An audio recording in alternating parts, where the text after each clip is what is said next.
Welcome back, everyone. So, our second speaker is Dr. Jason Oliver. So, Dr. Oliver is a professor of entomology located at the Tennessee State University Otis Floyd Nursery Research Center in McMinnville in Tennessee.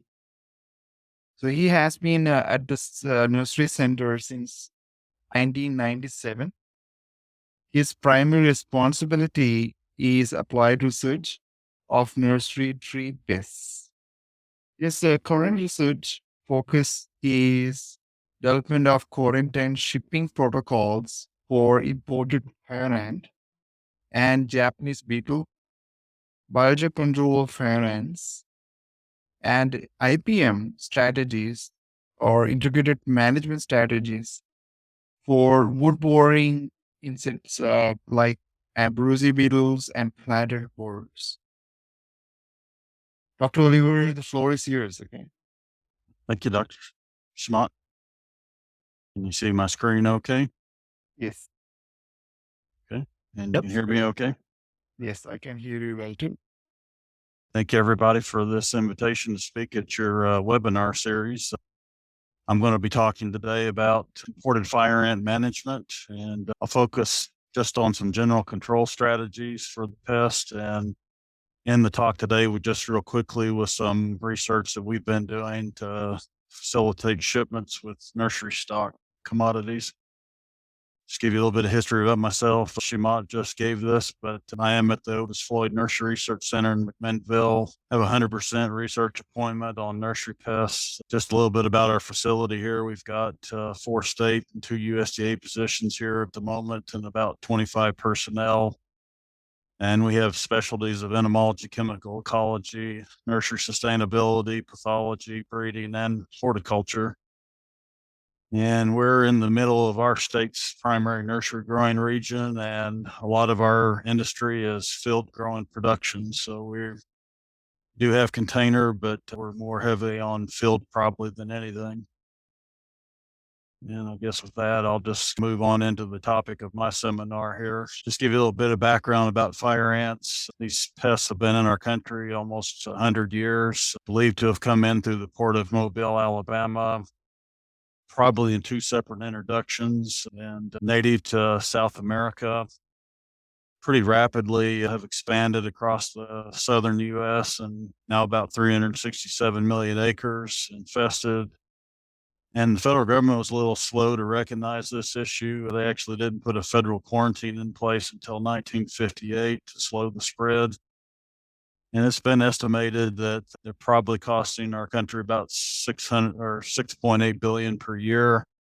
That would include a lot of different things like medical treatments, damage to roadways, electrical systems, hay cutting equipment. There's a lot of different things they do. And it's really difficult to measure the indirect impact of these things on things like wildlife and other endangered insects and species that are out there in the environment. Some reasons why they're so successful at what they do. They're well adapted to disturb sites that we've created through removing the forest for lawns and parks and things like that. They like these open areas, have very high reproductive rates and wing daylates that can rapidly disperse to new locations.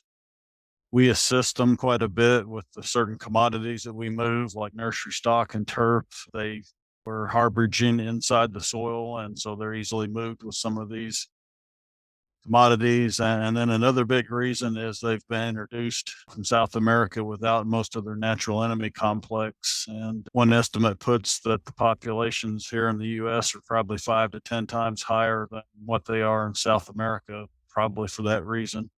2 species were introduced, probably in these 2 introductions. The red imported fire ant, Solenopsis invicta.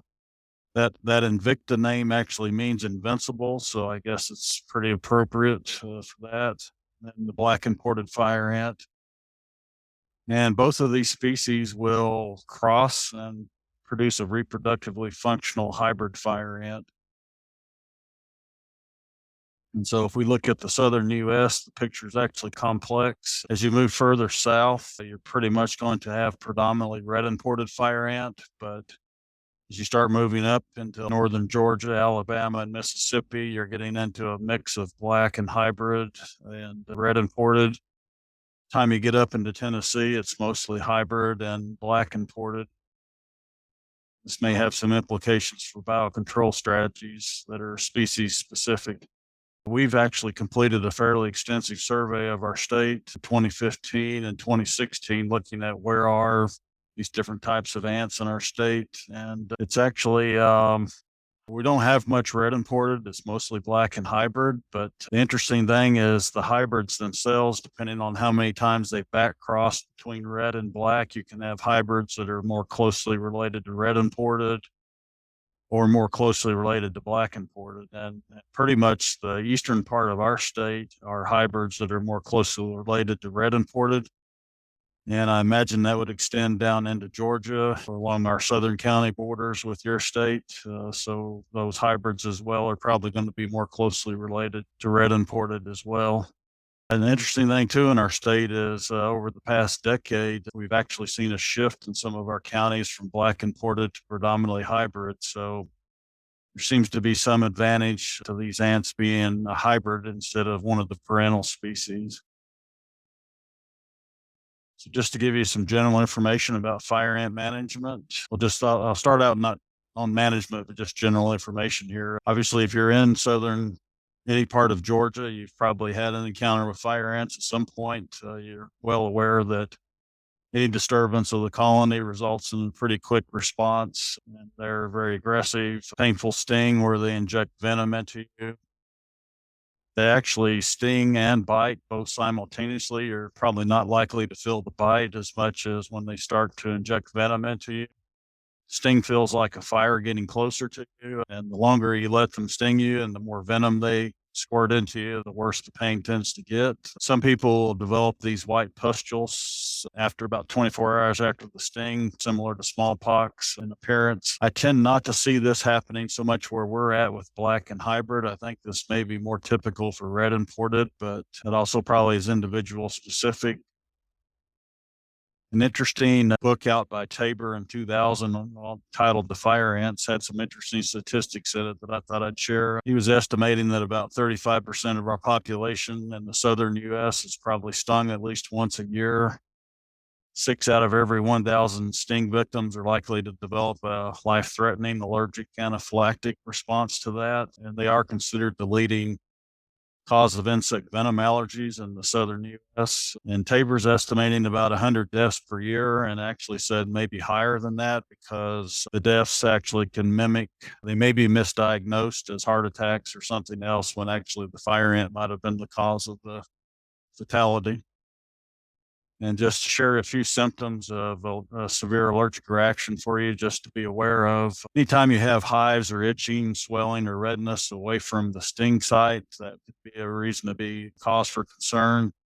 Obviously, more serious things like lightheadedness, loss of consciousness, convulsions, difficulty breathing is definitely going to be life-threatening, and some other things like nausea or neurological symptoms. Every person obviously is unique too, so your reaction may vary, and if you're having a reaction that's atypical for you, I would highly recommend that you seek quick medical response because it can develop into a life-threatening situation fairly quickly. And of course, if your medical professional determines that you are allergic to fire ants or any stinging insect, then things like EpiPens that you can have prescribed to you to carry to protect yourself.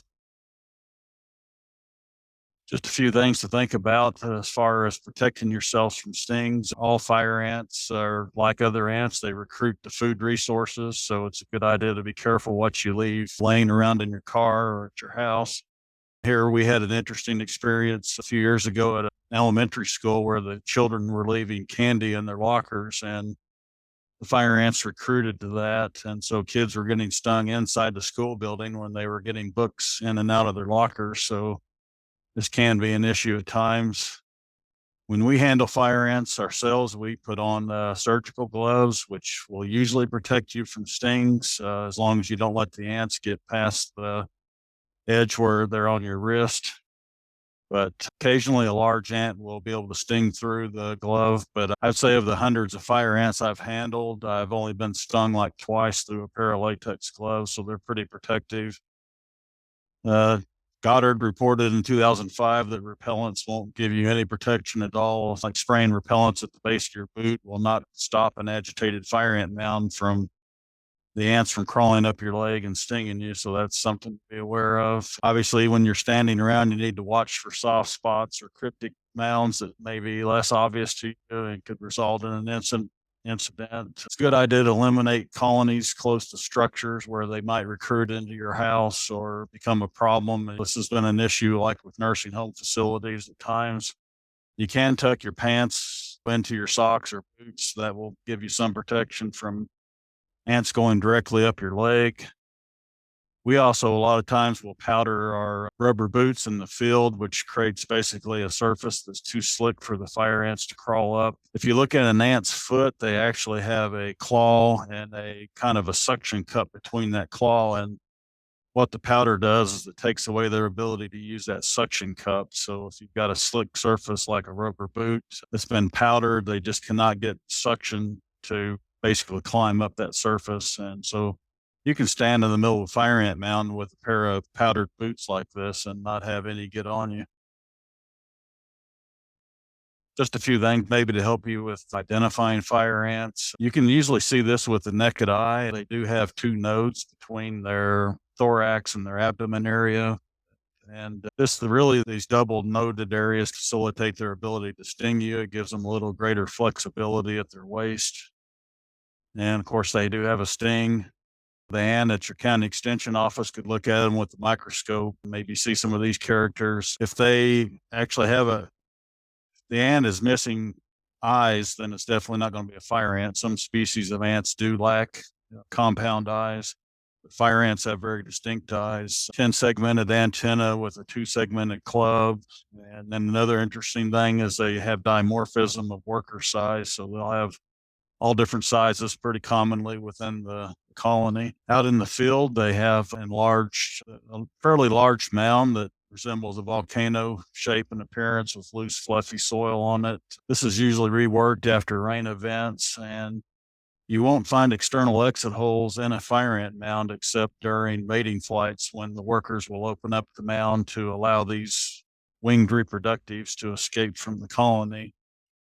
So if you're encountering something like this, where the ants are going in and out of a centralized hole on the nest, it's not going to be fire ants unless it's one of these mating flight events.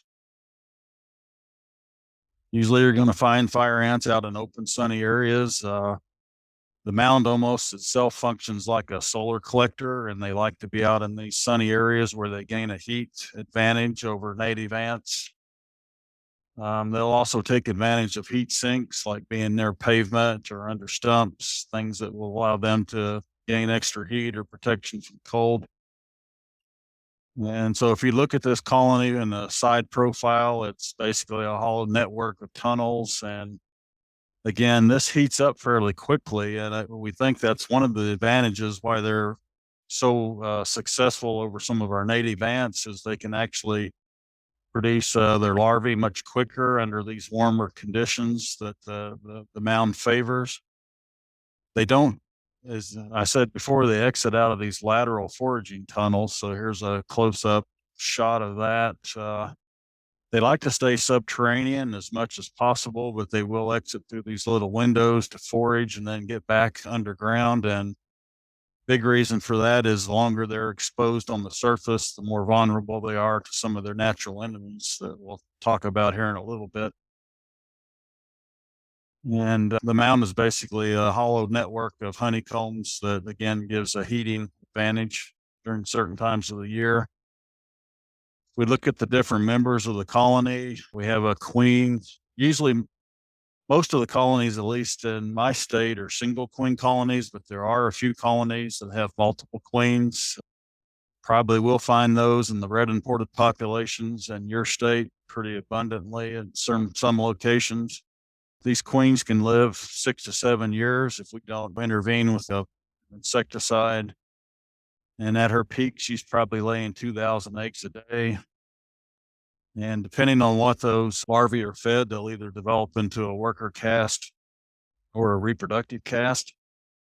And the workers do all of the work and maintenance in the colony, the defense, the foraging, and this reproductive caste simply serves for spreading the populations to new locations. And one interesting thing with fire ants is all of the food goes to this fourth instar larva. It's the only stage in the colony that actually eats solid food. Everything else, the queen, the workers, and the alates are all going to be, and the younger larvae are going to be eating liquids only. Basically digests solids and brings them into a liquid state, which can then be shared back with these other stages for supplemental food. These alates will develop either into female alates if the egg has been fertilized, or if the egg is not fertilized, they'll become males. And these will leave the colony and mate in the air. And a mature colony can produce 4,000 to 6,000 of these reproductives per year. So you can imagine, I've got a scenario here. If you have a 100-acre farm with 100 mounds per acre, and that's a low estimate for some of our areas, we're looking at 60 million alates per year coming off of that farm. And that's really one of the reasons it's been so difficult to eradicate or eliminate fire ants. It's just not been successful as far as eradication goes. So during one of these mating flight events, the whole colony becomes really agitated. They open up all the mound to let alates out, and then these things will crawl up and try to find high points to flutter off. Usually this will happen close to a rain event or something. They can sense when there's moisture, and it's a good time to favor the survival of the reproductives. And then these will perpetuate the species. So moving on to fire ant management, I want to talk in general about just some general things, and later I'll move into some of the nursery stuff we've been doing. But really looking at two types of targets when you're trying to manage fire ants. You have these existing colonies that are on the site, and then you have these newly mated queens that are flying into the site. And colonies are usually going to be visible certain times of the year, like when it's cold or hot in the summer. They may be smaller mounds and less apparent, but they do have workers that are actively foraging and bringing resources back to the colony. The newly mated queens, on the other hand, are typically not visible to us in the environment. They fly in, and then the female will try to find a suitable place to dig down into the soil. And at that point, she'll seal herself off from the surface, and she drops her wings and begins digesting her wing muscles and producing oil secretions that she feeds the developing larvae that she's laying, that are developing from the eggs that she's laying. So for up to 30 days, there is no foraging at all taking place. All this is taking place underground. And that's one of the insidious things about fire ants, why they're so easily moved with certain commodities like nursery stock. You can move a potted plant that appears to have no fire ants in it, and you might be moving one of these queens that's buried in the soil of the pot. Just a few ineffective things. There's a lot of folklore out there about different things to try, and some of these actually will work and some of these won't work, but it's been well touted. I've heard it many times that you can feed fire ants grits and they'll swell up and pop. Essentially, you can kill the colony that way. The reason this is never going to work is because even if the grits did work, the only stage that's eating solid food in the colony is the fourth instar larva. So if you killed that stage, there would still be first, second, and instar, third instar larvae coming along behind to replace those dead fourth instars. Shoveling mounds together doesn't work. The ants do fight a little bit from adjacent colonies, but then those colonies will just eventually separate and you'll still have two mounds. Soap actually can be used to drown fire ants in a bucket. If you add water to it and mix it up, you can drown them, but just pouring soapy water into the soil isn't going to work because the surrounding soil will just absorb that away, and it won't be in a situation where the ants can actually drown in it.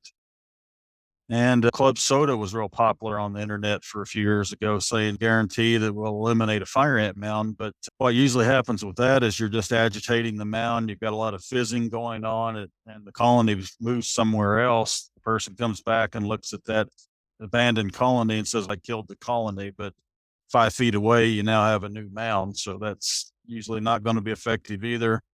Gasoline and bleach actually probably will kill fire ants, but they're harmful to the environment. You got a fire hazard with gasoline. Very expensive right now. Probably it's much more expensive than a commercial insecticide, and it's not legal. It's not a legally registered pesticide, and it will kill your lawn or your landscape as well. So that's not recommended. What is recommended are registered products. And if you go to the Georgia Department of Agriculture's website, I found 270 products listed as registered for fire ants on that website. I'm not going to talk about all those specific insecticides, but I will talk about the two broad groups that they do fall into. You have insecticides that are called baits, which basically combine a carrier and a toxicant. Usually the food is soybean oil, and that is placed onto some type of carrier like corn grit.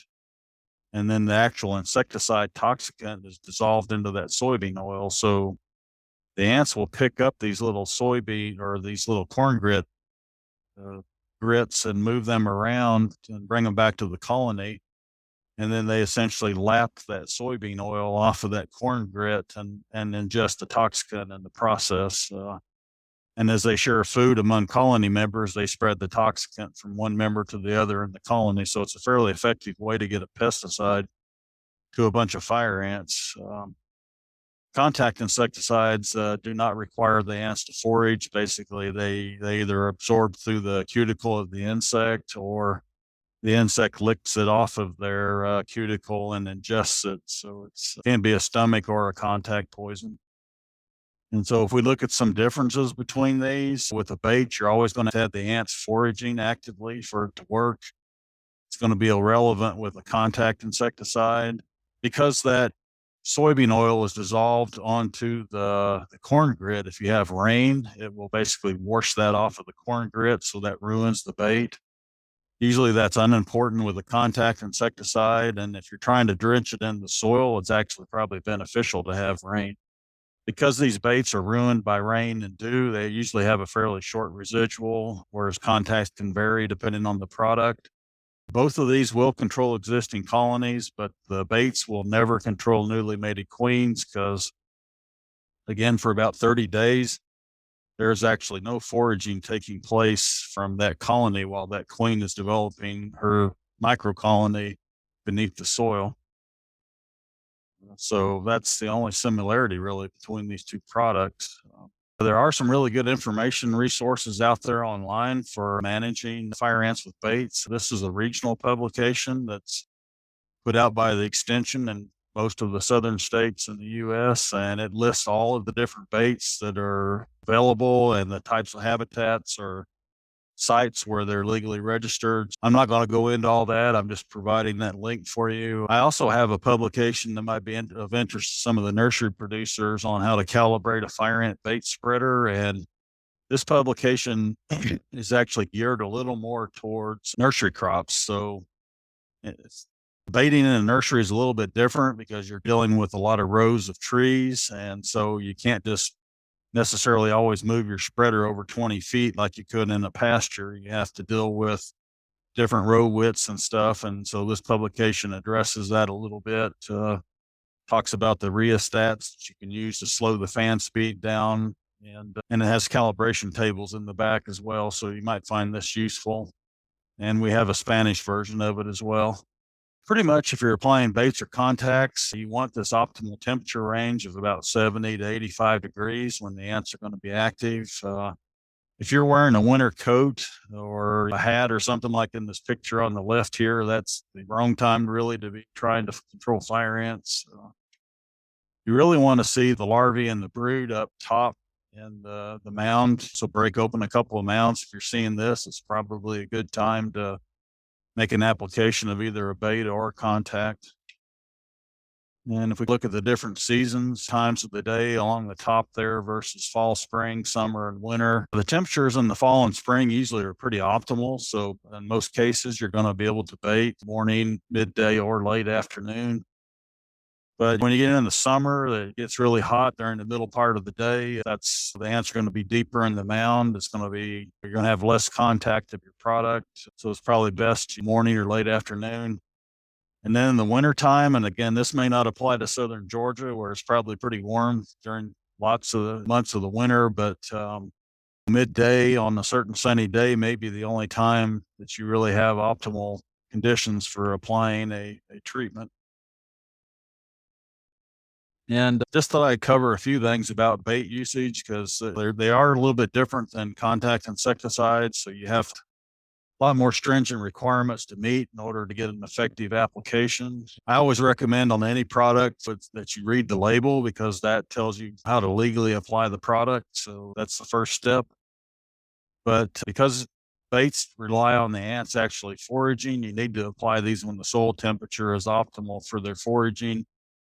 Usually that's going to be above 60 and in that narrow range of 70 to 90 degrees Fahrenheit. If it gets too hot or too cold, it's not going to work as well.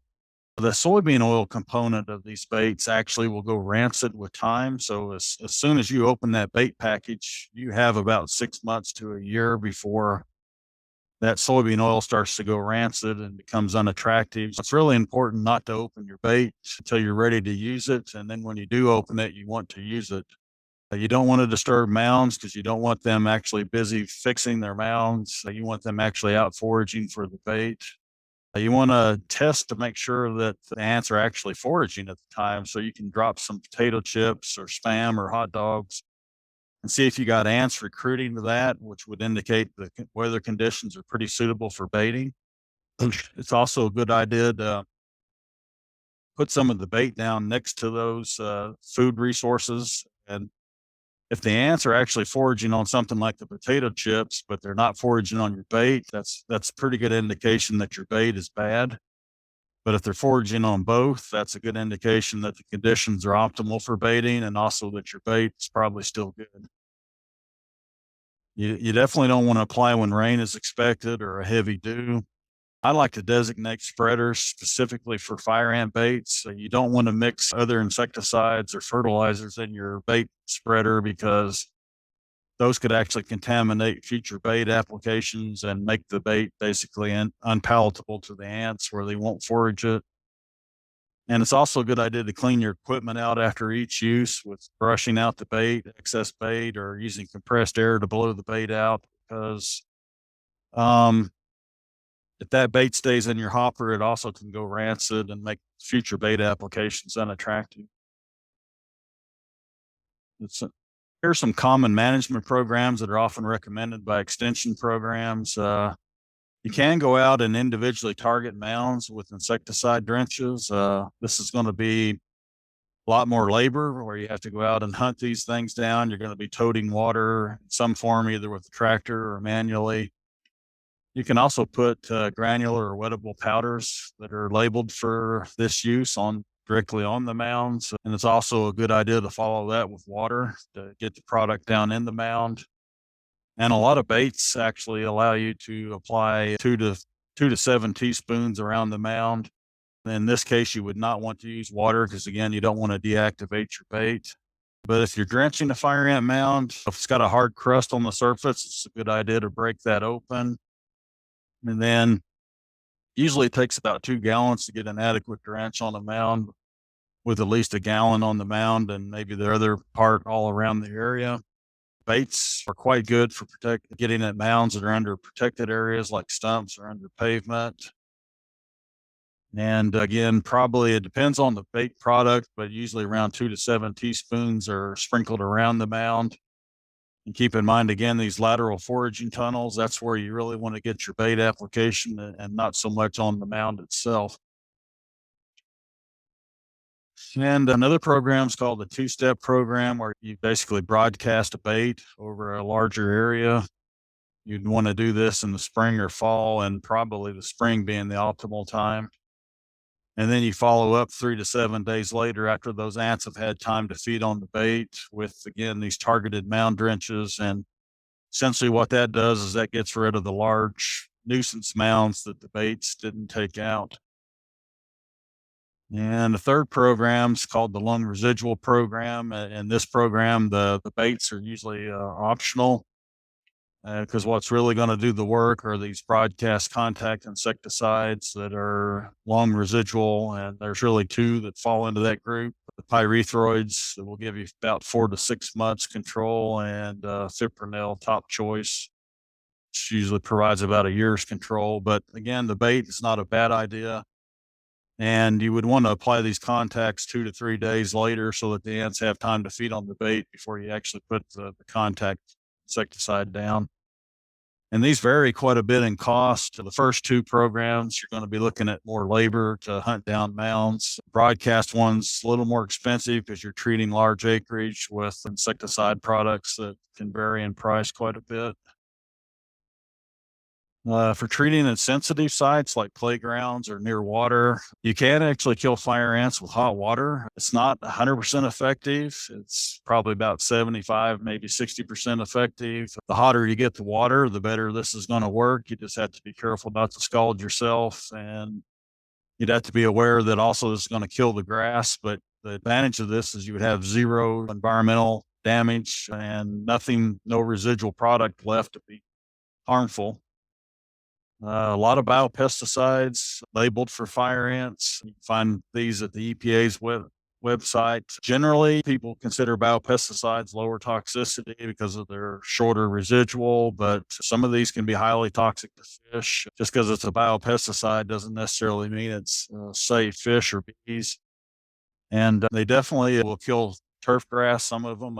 This was an application we made, plant-based oil, biopesticide, and it did a lot of damage to the lawn. You can manually dig up colonies and again drown them in soapy water. The only issue with this one will be if you miss the queen, the colony is going to persist, and there's a good likelihood you're going to miss a lot of the worker ants as well, and there'll be a small microcolony reform. It's going to take a couple of months to go away until those workers slowly die without replacement. That's assuming that you can get the queen with this manual digging process. And you can mix and match some of these programs around the houses and areas where there's high human activity. It would probably be a good place for a more expensive program like that long residual program. Widely spaced mounds you could hit with individual mound treatments. And then these mounds that are concentrated along fence lines due to mowing and things, you could hit with baits or some of your broadcast treatments. And then around sensitive areas like ponds, hot water treatment of the mound or really careful usage of bait would be a possibility. Just some other general tips for ant control in general. Habitat diversity encourages competing ants, beneficial insects, and birds. So it's not a bad idea to have hedgerows on your property. Good places also to put bird houses. These birds will target these winged reproductives that are flying into sites. Fire ants don't like shade, so if you incorporate more shade into your landscapes, you're going to have less colonies at the site. They typically don't like very strong odor mulches that have like cedar, eucalyptus, or mint oils. Nobody necessarily likes a concrete landscape, but obviously the more pavement you have at your site, you're going to have less fire ants, and same would go for gravel. In nurseries, we just saw a talk about weed management, but I will say that I've seen plenty of weedy nurseries, and that's also probably going to have less fire ants just because of the shading of the weeds and stuff, although you're going to have also reduced growth on your crop tree. You can use disturbance to your advantage. Frequent mowing will shift fire ants into nursery rows or along fence lines where you concentrate your treating activities. This probably wouldn't work real well in some parts of your state, further down in southern Georgia, where it stays warm most of the year. But if you can target disruption of the mounds for a cold weather event, specifically if we're going like from 70 degrees down to 28 degrees in a 24-hour period, you can get out there on the lawn with the hoe or something and tear these mounds up, or some type of tractor implement in your pasture and rip these mounds up right before that cold weather event. And you can get pretty good mortality from that. And just keep in mind, too, that these broadcast treatments are more harmful to native ants, which are actually important predators of these winged daylates that fly into the site. It's good to avoid broadcast treatments when you don't have high densities. If you got less than 5 to 20 mounts per acre, that's probably a good idea to target those individual colonies rather than just broadcasting the broad spectrum insecticide. I do want to touch a little bit on some of the biocontrol work that's going on here and also in the southern U.S. because this might be of interest. I've been involved, and I know there's people in Georgia and Florida and all across the South with the release of these 4 decapitating flies. This is a parasitic fly that comes from South America, and it flies up to the ant and actually injects an egg into the thorax of the worker. That maggot will then move into the head capsule of the ant and begin feeding and eventually causes the head to fall off, which is how they get the name decapitating ants or decapitating flies. And that fly essentially uses that head capsule as a puparium, develops over about a 5 to 12 week period. And at some point, they trigger that ant to leave the colony and go somewhere else. So they basically become zombies and they die. And then the head falls off and the fly will emerge from the mouth parts of the fly and begin laying eggs again by as quickly as noon. So some of the benefits of these, the colonies don't really stay agitated as long when there's these forward flies present. The ants don't forage as well because they're being constantly harassed, like you can see in this video, by the flies. You do get direct worker mortality, and there's been some speculation that these flies may be moving some of the pathogens of the fire ants. And then the big advantage is this isn't costing us anything once they're established. There's 2 species that right now are pretty widely established across the southern U.S. The bottom one, Tricuspis, seems to be somewhat limited in how far north it can go possibly by cold. Northern Georgia and up in my state, Tennessee, this one may be one that's not going to be quite as effective.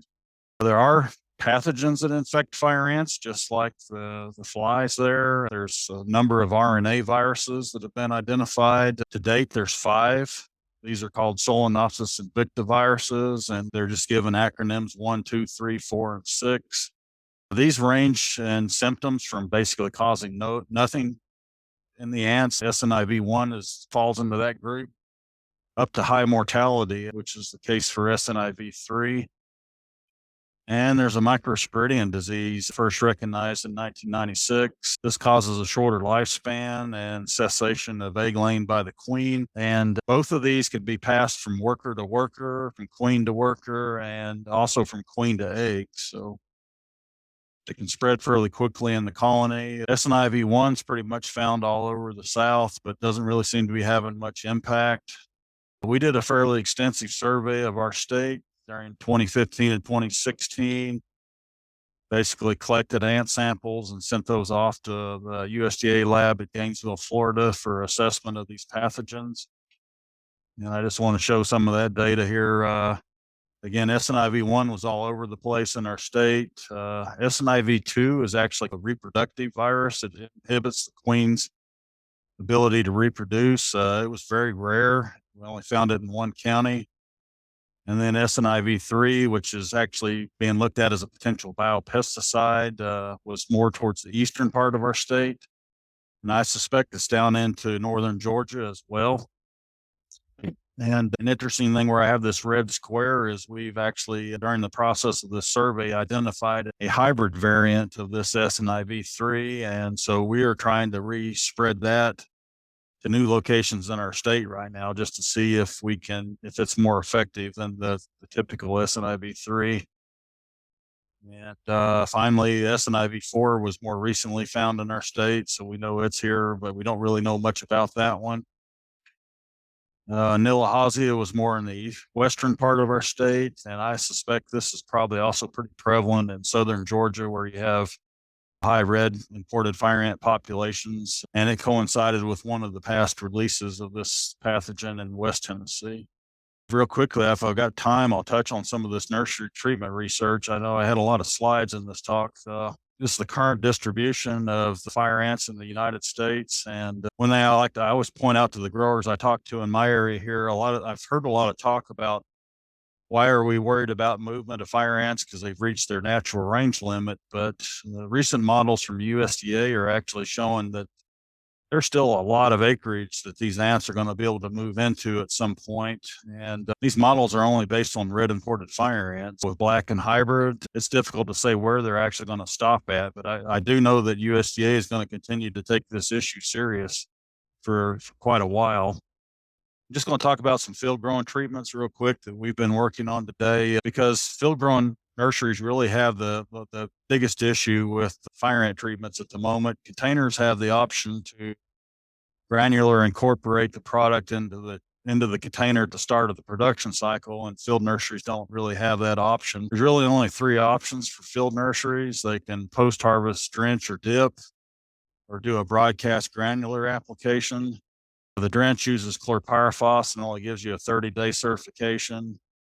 And the dip uses chlorpyrifos or bifenthrin, and so does the granular product. Why this is an issue is right now chlorpyrifos is under the critical review for elimination from the United States. If that goes away, the only thing we have left is a bifenthrin root ball dip. And a lot of the producers in my area are saying with the volume of trees that they're shipping, it's just not practical to dip the number of trees that they are selling. So that's a problem.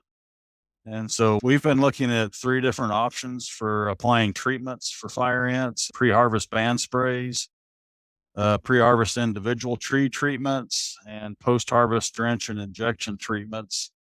And all of these are using long residual pyrethroid products like bifenthrin or lambda-cyhalothrin.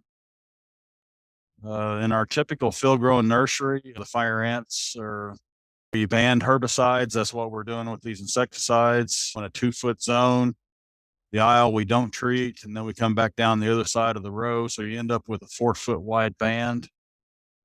And if we look at where the fire ants are in this, 98% of these mounds are in this red zone, which is where the harvestable part of the crop is at. So we feel like we got a pretty good buffer of our treatment with that yellow zone as well. And this is just a video of us applying these treatments. We use these plastic flags on the tip of our boom so that we can see where we're at in relation to the tree and making sure we're adequately covering that row. We've got two approaches right now that are promising. We've got a fall-initiated band spray and followed up with a secondary spring spray. We do broadcast a bait in the fall inside the block and 10 feet out. Apply the band spray fall and then again in the spring.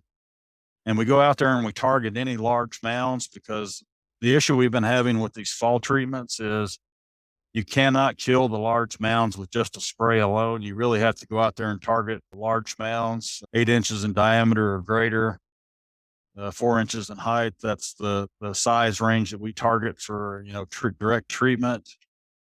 But after about a 30-day exposure period, we feel like we could probably certify that nursery stock from December to May.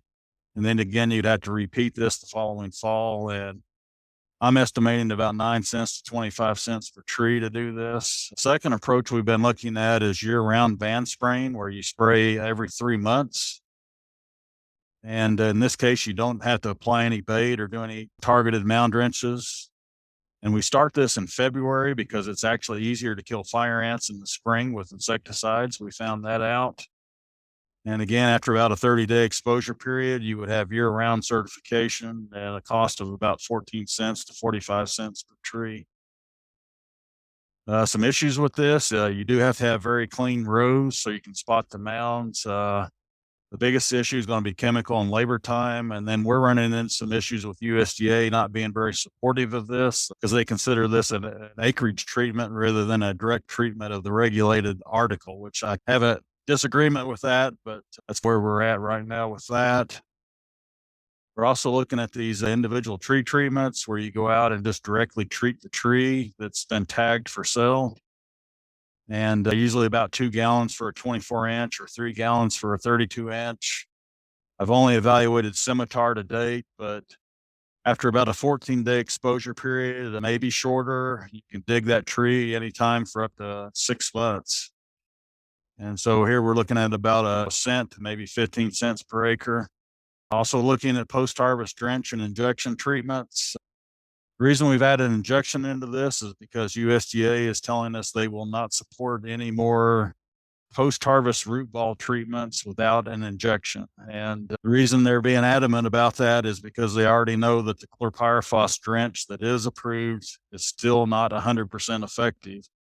And they want this to be 100% effective. So any new chemicals will probably have to have an injection component.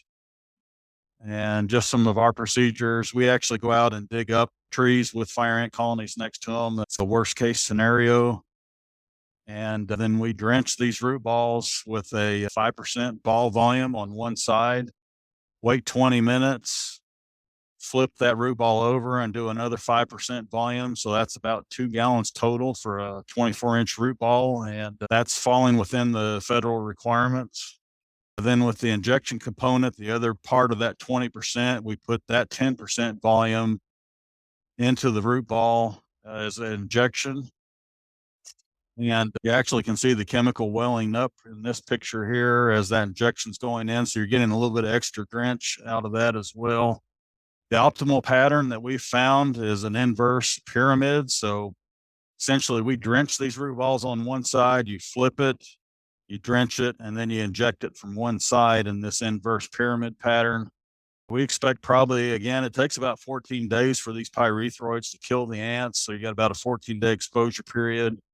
And then depending on the chemical and the rate, it could be anywhere from 36 cents to $2 a root ball potentially. So if we look at all of these overall, this is the overall cost. Really, I think to me, this pre-harvest individual tree treatment probably has the most potential to be cost effective and practical because you're actually treating the plant out in the field that's been tagged for digging. But we're working on these other protocols, and they are definitely much cheaper than the dip option down here. It's anywhere from $1 to $2 a root ball. Just real quickly here, some other resources that might be of interest. There used to be an extension and ported fire ant community of practice that's migrated over to this ant pest community page. That's the website for that. I'll just give you a warning. I was on this page not too long ago, and there were a lot of links on it that were inactivated. So when they migrated from extension over to this, I think some of their links got broke. So that could be an issue if you're looking for certain things. But I guess with that, I may be over my time here, but I'll take questions. I just want to acknowledge some of the funding sources for the research that we've been doing as well. Thank you so much, Jason. Excellent presentation, let me tell you. So we have some time until 5. I have 2 questions popped up. The first question I don't completely understand because that was written, I think, asked when you were giving the presentation. So maybe pinpointing on some particular slide. So what do you powder with?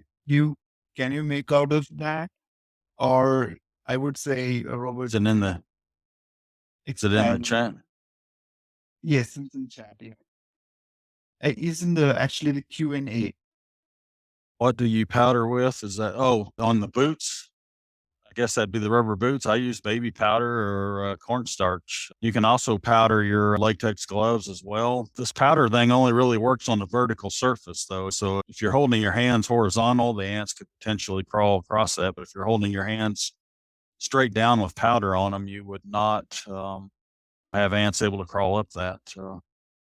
And again, keep in mind too, if you're walking around in wet grass, that powder is going to lose its efficacy. But you can powder the tops of your rubber boots, and they cannot breach that. And when I've used it, it'll last most of the day. But if it starts to get weak, you can repowder them.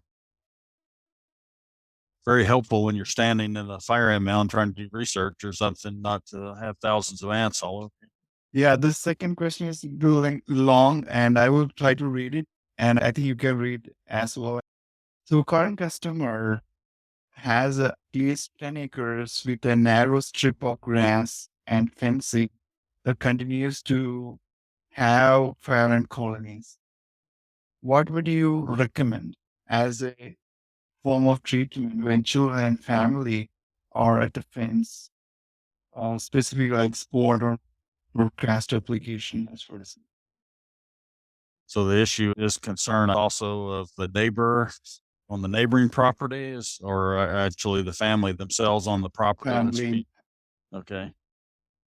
Yeah, that'd probably be a case where a bait application in spring and fall would be good because the ants are fairly good at picking that up pretty quickly, and they will move that bait to the colony, and then that's not all over the yard.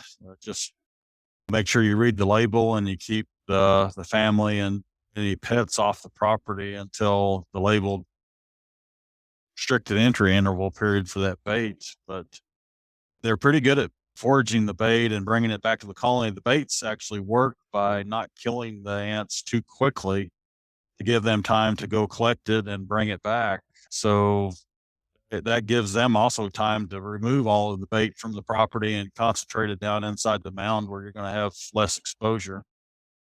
But if you're really pesticide averse, then pour that hot water on them that I was talking about, or manually dig them up and drown them in soapy water. You may have to keep digging that mound up till you get rid of it, but that would be a good place to put baby powder on your rubber boots, and you could baby powder the shovel handles and your gloves and dig those colonies up without any risk of getting stung for the most part. But when we're working with research colonies, when we're finished with them, we dump them in a bucket of soapy water to drown them, or we just stick them in the freezer. I don't know if I answered that adequately or not. To myself on my yard, if I had fire ant, I've been fortunate. The fire ants are all over the place. They're not in my own personal residence for some reason. I would probably drench the colony with a pyrethroid like Talstar, bifenthrin, or scimitar. Follow the labeled directions for a mound drench, and you're going to eliminate that colony in about 14 days, and nothing will come back to that spot either. And when I'm out in nurseries, it's real common too. I notice that a mound will be vacant one day, and I come back 3 days later, and the mound is reoccupied. They tend to bounce around between colonies, but once that colony is treated with a pyrethroid, they can't move back into it.